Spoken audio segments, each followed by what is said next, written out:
Hi everybody, welcome to this lecture on geometric distributions. This lecture is a part of a series of short lectures on applied statistics, and today we'll study geometric distribution. It's a very important distribution in statistics, and if not used carefully it can even shock you and sometimes even embroil you in scandals. So we will see that example of how we could have been embroiled into a scandal, but by being careful statisticians and probability practitioners, we managed to avoid it. So let's get going. Suppose a teacher thinks that only a fraction of his or her class will earn an A grade, and the teacher also thinks that that fraction is P. We can also call it the probability of getting an A. Now the teacher trials many student attempts, and at each trial K, where a trial really means marking an exam attempt, the probability of success, that is getting an A, remains the same, that is P. Now since probabilities sum to 1, the probability of not getting an A equals 1 minus P. For brevity, let's call that Q. Now suppose the teacher wants to know what is the probability that an A will not be awarded until K trials. In other words, until the teacher has graded K exams.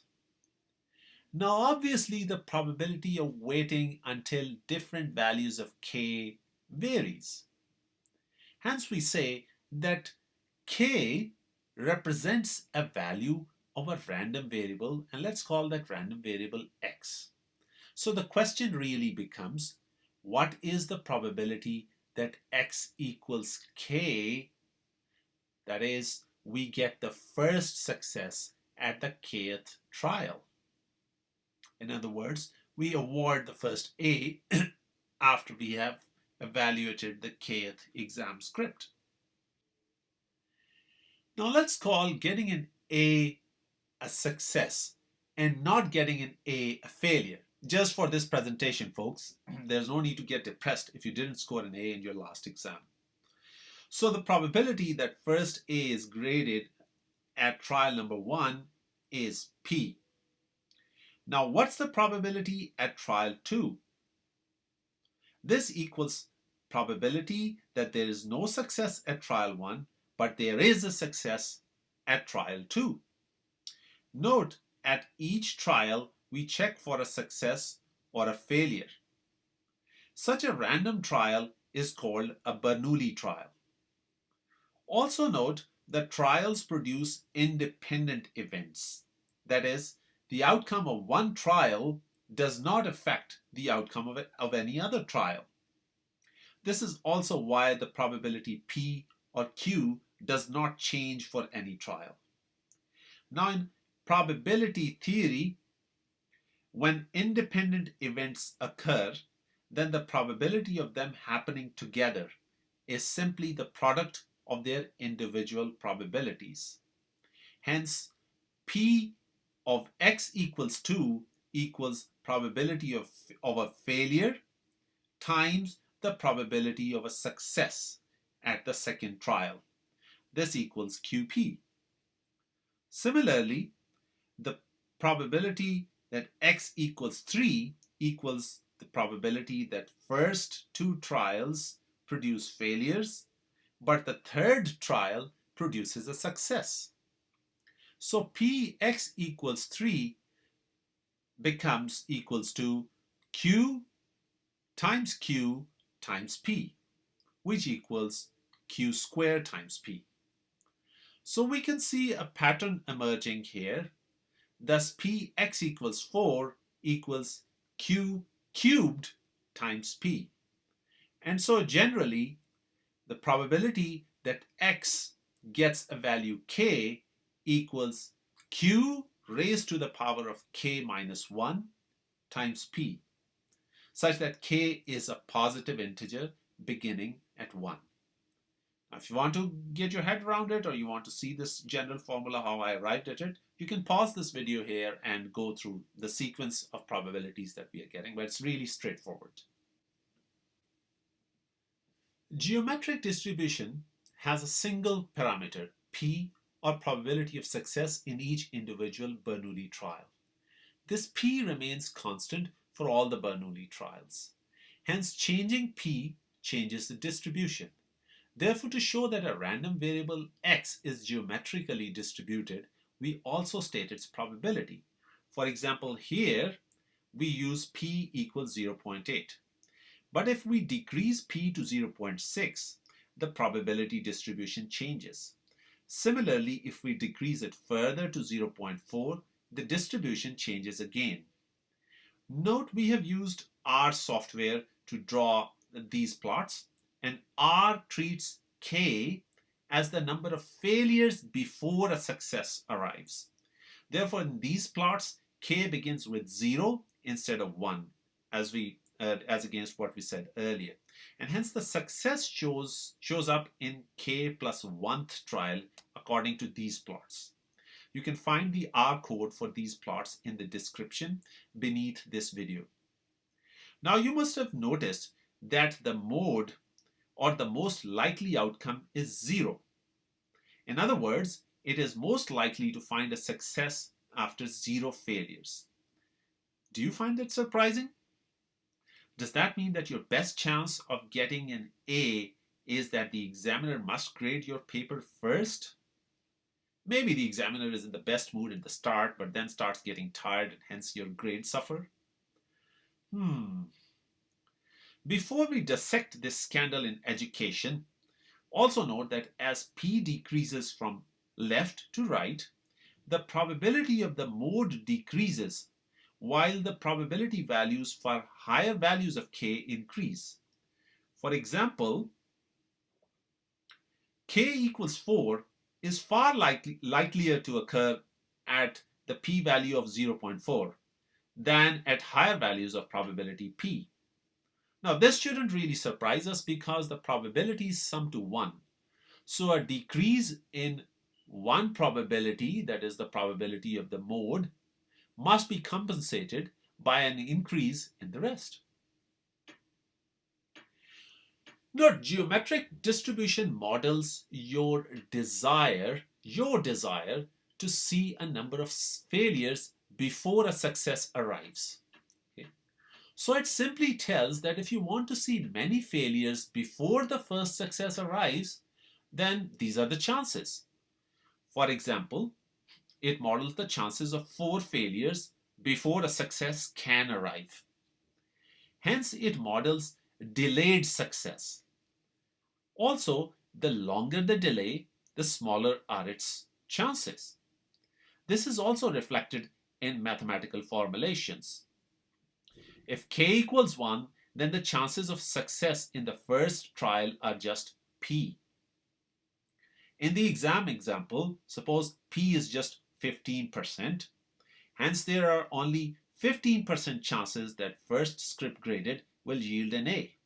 However, as K increases, we multiply with higher powers of Q. And since P and Q are both fractional values, that is, they are less than 1.0, higher powers of Q will yield increasingly smaller answers. So don't worry, you do not really need to put your script first on the examiner's table. Also note that the chances of delaying success are small when P, or the probability of success in any trial, is high. This is reflected in the graphs on the last slide, where probability diminishes faster with higher values of P. Skip back to the last slide to verify that if you want to. So another question you can ask is, on average, how many scripts an examiner will have to mark before he or she grades an A? The answer to that is the expected value.